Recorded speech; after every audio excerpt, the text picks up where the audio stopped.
ಪ್ರಿಯರಿಗೆ ಆರೋಗ್ಯ ಇಲಾಖೆ, ಆಹಾರ ಇಲಾಖೆ ಒಂದು ಶಾಕಿಂಗ್ ವಿಚಾರವನ್ನ ಕೊಟ್ಟಿದೆ. ಅದರಲ್ಲೂ ಬೆಂಗಳೂರಿನಲ್ಲಿ ಇಡ್ಲಿ ತಿನ್ನೋರ್ಗೆ ಇದು ಶಾಕಿಂಗ್ ವಿಚಾರ ಅಂತ ಹೇಳ್ಬೋದು.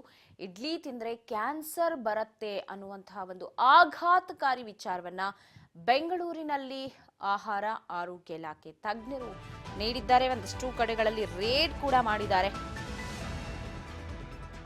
ಇಡ್ಲಿ ಹೋಟೆಲ್ಗಳ ಮೇಲೆ ಆಘಾತಕಾರಿ ವಿಚಾರ ಇದೀಗ ಬಯಲಾಗಿರುವುದು. ಪ್ಲಾಸ್ಟಿಕ್ ಇಂದ ಕ್ಯಾನ್ಸರ್ ಬರುತ್ತೆ, ಕ್ಯಾನ್ಸರ್ ಹೆಚ್ಚಾಗ್ತಾ ಇದೆ.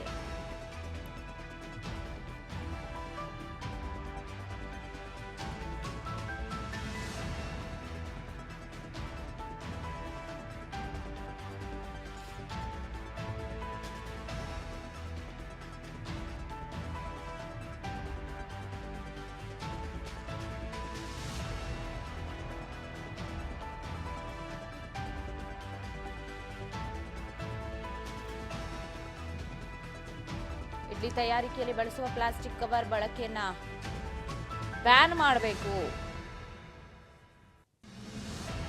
ಇಲ್ಲದೆ ಹೋದ್ರೆ ಹೆಚ್ಚಾಗುತ್ತೆ ಕ್ಯಾನ್ಸರ್ ಕಾರಕ ರೋಗ.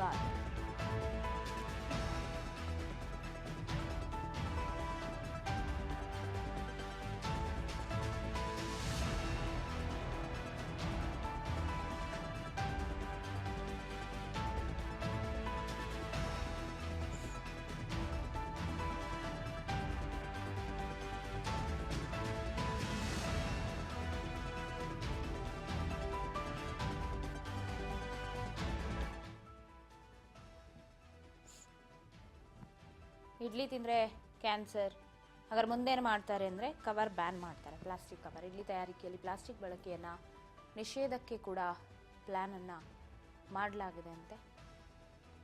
ಇಡ್ಲಿ ತಯಾರಿಕೆಯಲ್ಲಿ ಹತ್ತಿ ಬಟ್ಟೆಯ ಬದಲು ಪ್ಲಾಸ್ಟಿಕ್ ಕವರ್ ಬಳಕೆ ಮಾಡಲಾಗುತ್ತೆ. ಇಡ್ಲಿ ಮಾಡುವಾಗಲ್ಲ, ಕೊಡುವಾಗಲೂ ಪ್ಲಾಸ್ಟಿಕ್ಕಲ್ಲೇ ಕೊಡ್ತಿದ್ದಾರೆ. ಅದೇ ಇದಕ್ಕೆಲ್ಲ ಕಾರಣ ಅಂತ.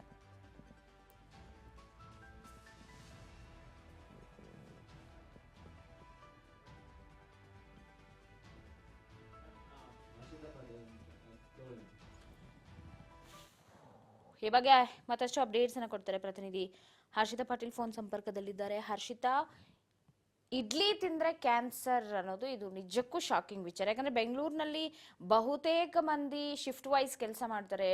ಅರ್ಲಿ ಮಾರ್ನಿಂಗ್ ಬರ್ತಾರೆ, ತಿಂಡಿ ಮನೇಲಿ ಮಾಡ್ಲಿಕ್ಕೆ ಆಗಲ್ಲ ಅಂದ್ರೆ ರೋಡ್ ಸೈಡ್ ಇಡ್ಲಿ ಅಂಗಡಿಗಳಿಗೆ ಹೋಗ್ತಾರೆ. ಇಡ್ಲಿಯನ್ನ ಅವಲಂಬಿಸಿರೋರು ತುಂಬಾ ಜನ ಇದ್ದಾರೆ. ಬಟ್ ಈ ಒಂದು ಕ್ಯಾನ್ಸರ್ ಅನ್ನುವಂತಹ ವಿಚಾರವನ್ನು ಏನು ಆಹಾರ ಇಲಾಖೆ, ಆರೋಗ್ಯ ಇಲಾಖೆ ವರದಿ ಮಾಡಿದೆ, ಇದರಿಂದಾಗಿ ನಿಜಕ್ಕೂ ಕೂಡ ಎಲ್ಲೋ ಢವ ಢವ ಶುರುವಾಗಿದೆ ಬೆಂಗಳೂರಿಗರಿಗೆ ಅಂತ. ಏನ್ ಅಪ್ಡೇಟ್ಸ್ ಇದೆ ಈ ಕುರಿತು ಅಂತ? ಪವಿತ್ರ, ಈಗಾಗಲೇ ಏನಂತಂದ್ರೆ ಅಂದ್ರೆ ರಾಸಾಯನಿಕ ಯುಕ್ತವಾದಂತಹ ಬಣ್ಣಗಳನ್ನ ಫುಡ್ಗಳಲ್ಲಿ ಬಳಸ್ತಾ ಇರೋ ಹಿನ್ನೆಲೆಯಲ್ಲಿ ಈಗಾಗಲೇ ಗೋಬಿ ಆಗಿರ್ಬೋದು, ಕಬಾಬ್ ಆಗಿರ್ಬೋದು, ಪಾನಿಪುರಿಗಳ ಮೇಲೆ ಕೂಡ ಏನು ಆರೋಗ್ಯ ಇಲಾಖೆ ಏನಂತಂದ್ರೆ ಚಾಟಿ ಕೂಡ ಬೀಸಿತ್ತು. ಹೀಗಾಗಿ ಆ ಒಂದು ರಾಸಾಯನಿಕ ಬಣ್ಣಗಳಿದೆ ಅವುಗಳನ್ನೆಲ್ಲವನ್ನು ಕೂಡ ಬ್ಯಾನ್ ಮಾಡ್ಬೇಕಂತ ಈಗಾಗಲೇ ಆಹಾರ ಇಲಾಖೆ ಕೂಡ ಒಂದು ಕ್ರಮವನ್ನು ಕೂಡ ಕೈಗೊಂಡಿತ್ತು. ಇದಾದ ನಂತರ ಈಗ ಇಡ್ಲಿಯ ಸರದಿ ಬಂದಿರುವಂತದ್ದು. ಇಡ್ಲಿಯಲ್ಲೂ ಕೂಡ ಒಂದು ರೀತಿ ಕೆಮಿಕಲ್ ಪದಾರ್ಥ ಇದೆ ಅನ್ನುವಂಥದ್ದು ಕೂಡ ಈಗಾಗಲೇ ಮಾಹಿತಿ ಕೂಡ ತಿಳಿದು ಬರ್ತಾ ಇದೆ. ಈಗಾಗಲೇ ಏನಂತಂದ್ರೆ ಆಹಾರ ಇಲಾಖೆ ಏನು ಎಲ್ಲೆಲ್ಲಿ ಇಡ್ಲಿ ಮಾಡಲಾಗುತ್ತೆ ಅವುಗಳೆಲ್ಲವನ್ನು ಕೂಡ ಈಗಾಗಲೇ ಸ್ಯಾಂಪಲ್ ಅನ್ನು ಕೂಡ ಲ್ಯಾಬ್ಗೆ ಕೂಡ ಕಳಿಸಿರುವಂತದ್ದು. ಈಗಾಗಲೇ ಏನಂತಾರೆ ಇಡ್ಲಿ ತಯಾರು ಮಾಡುವಂತ ತಟ್ಟೆ ಏನಿದೆ ಅಲ್ಲಿ ಪ್ಲಾಸ್ಟಿಕ್ ಅನ್ನ ಹಾಕಿ ಇಡ್ಲಿಯನ್ನ ತಯಾರು ಮಾಡ್ತಾರೆ. ಹೀಗಾಗಿ ಆ ಒಂದು ಪ್ಲಾಸ್ಟಿಕ್ ನಿಂದ ಕೆಮಿಕಲ್ ಕೂಡ ಉತ್ಪತ್ತಿ ಆಗುತ್ತೆ. ಹೀಗಾಗಿ ಅದರಿಂದ ಕ್ಯಾನ್ಸರ್ ಆಗುವಂತ ಸಾಧ್ಯತೆ ಕೂಡ ಇರುವಂತದ್ದು ಈಗಾಗಲೇ ಒಂದು ವರದಿಯ ಪ್ರಕಾರ ಈಗಾಗಲೇ ಮಾಹಿತಿ ಕೂಡ ತಿಳಿದು ಬಂದಿರುವಂತದ್ದು. ಈಗಾಗಲೇ ಆಹಾರ ಇಲಾಖೆ ಹಲವಾರು ಕಡೆಗಳಲ್ಲಿ ಏನು ಬೆಂಗಳೂರಿನಲ್ಲಿ ಸ್ಟ್ರೀಟ್ ಫುಡ್ಗಳಾಗಿರ್ಬೋದು, ಹೋಟೆಲ್ಗಳಲ್ಲಾಗಿರ್ಬೋದು, ಎಲ್ಲೆಲ್ಲಿ ಇಡ್ಲಿಯನ್ನ ತಯಾರು ಮಾಡ್ತಾರೆ ಅವುಗಳೆಲ್ಲವನ್ನು ಕೂಡ ಸ್ಯಾಂಪಲ್ಗಳನ್ನು ಕೂಡ ತೆಗೆದುಕೊಳ್ಳಲಾಗಿತ್ತು. ಸುಮಾರು 500ಕ್ಕೂ ಹೆಚ್ಚು ಸ್ಯಾಂಪಲ್ಗಳನ್ನು ಕೂಡ ತೆಗೆದುಕೊಳ್ಳಲಾಗಿತ್ತು. ಅದರಲ್ಲಿ ಲ್ಯಾಬ್ನಲ್ಲಿ ಟೆಸ್ಟ್ ಮಾಡಿರೋ ಪ್ರಕಾರ 35ಕ್ಕೂ ಹೆಚ್ಚು ಇಡ್ಲಿ ಏನು ಸ್ಯಾಂಪಲ್ಸ್ ಇತ್ತು ಅವೆಲ್ಲವೂ ಕೂಡ ಅನ್ಸೇಫ್ ಅನ್ನುವಂತ ಮಾಹಿತಿ ಕೂಡ ಈಗಾಗಲೇ ತಿಳಿದು ಬಂದಿರುವಂತದ್ದು. ಇನ್ನಷ್ಟು ಹೆಚ್ಚಿನ ಮಾಹಿತಿ ಕೂಡ ತಿಳಿದು ಬರಬೇಕಾಗಿದೆ, ಇನ್ನಷ್ಟು ವರದಿ ಕೂಡ ಬರಬೇಕಾಗಿರುವಂತದ್ದು. ಸದ್ಯ 35ಕ್ಕೂ ಹೆಚ್ಚು ಇಡ್ಲಿ ಏನು ಇದೆ ಆ ಒಂದು ಮಾದರಿಗಳಲ್ಲಿ ಏನು ಅವು ಅನ್ಸೇಫ್ ಆಗಿರುವಂತದ್ದು.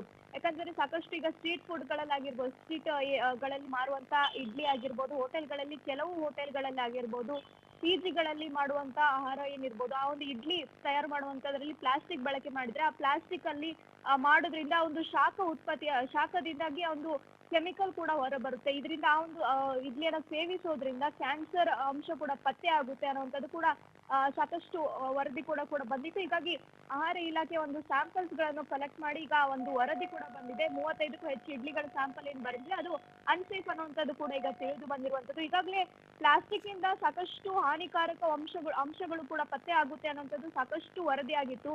ಪ್ಲಾಸ್ಟಿಕ್ ಅನ್ನ ಕಂಪ್ಲೀಟ್ ಆಗಿ ಬ್ಯಾನ್ ಮಾಡ್ಬೇಕು ಅಂತ ಹೇಳಿ ಸಾಕಷ್ಟು ಬಾರಿ ಪ್ರಯತ್ನ ಪಟ್ಟರು ಕೂಡ ಅದೆಲ್ಲೋ ಕೂಡ ಸಾಧ್ಯವಾಗ್ತಾ ಇಲ್ಲ. ಆದ್ರೆ ಇದೀಗ ಇಡ್ಲಿ ತಯಾರು ಮಾಡುವಂತ ಪ್ಲಾಸ್ಟಿಕ್ ನಲ್ಲೂ ಕೂಡ ಈ ರೀತಿಯಾಗಿ ಕ್ಯಾನ್ಸರ್ ಕಾರಕ ಅಂಶ ಪತ್ತೆ ಆಗ್ತಾ ಇದೆ ಅನ್ನುವಂತ ಹಿನ್ನೆಲೆಯಲ್ಲಿ ಈಗಾಗಲೇ ದಿನೇಶ್ ಗುಂಡೂರಾವ್ ಅವರು ಕೂಡ ಹೇಳಿರುವಂತ ಪ್ರಕಾರ ಆ ಒಂದು ಪ್ಲಾಸ್ಟಿಕ್ ಏನಿದೆ ಅದನ್ನ ಕಂಪ್ಲೀಟ್ ಆಗಿ ಬ್ಯಾನ್ ಮಾಡಬೇಕು.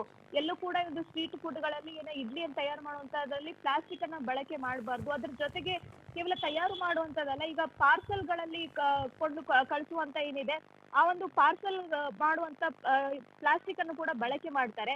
ಹೀಗಾಗಿ ಅದ್ರಲ್ಲೂ ಕೂಡ ಇನ್ನು ಆ ಬಿಸಿಯಿಂದಾಗಿ ಆ ಒಂದು ಕ್ಯಾನ್ಸರ್ ಕೂಡ ಪತ್ತೆ ಆಗುತ್ತೆ ಅನ್ನುವಂತ ಮಾಹಿತಿ ಕೂಡ ಇರುವಂತದ್ದು. ಹೀಗಾಗಿ ದಿನೇಶ್ ಗುಂಡೂರಾವ್ ಪ್ರಕಾರ ಈಗ ಆ ಒಂದು ಪ್ಲಾಸ್ಟಿಕ್ ಅನ್ನು ಕೂಡ ಬ್ಯಾನ್ ಮಾಡಲಾಗುತ್ತೆ. ಸಾಕಷ್ಟು ಇನ್ನಷ್ಟು ವರದಿ ಕೂಡ ಬರ್ಬೇಕಾಗಿರುವಂತದ್ದು ಬಾಕಿ ಇದೆ. ಆ ಒಂದು ವರದಿ ಬಂದ ನಂತರ ಮತ್ತೆ ಆಕ್ಷನ್ ಅನ್ನು ಕೂಡ ತೆಗೆದುಕೊಳ್ಳಲಾಗುತ್ತೆ ಅನ್ನುವಂತ ಮಾಹಿತಿಯನ್ನು ಕೂಡ ಈಗಾಗಲೇ ನೀಡಿರುವಂತದ್ದು. ಪವಿತ್ರ, ಥ್ಯಾಂಕ್ ಯು ಹರ್ಷಿತಾ ಮಾಹಿತಿಗಾಗಿ.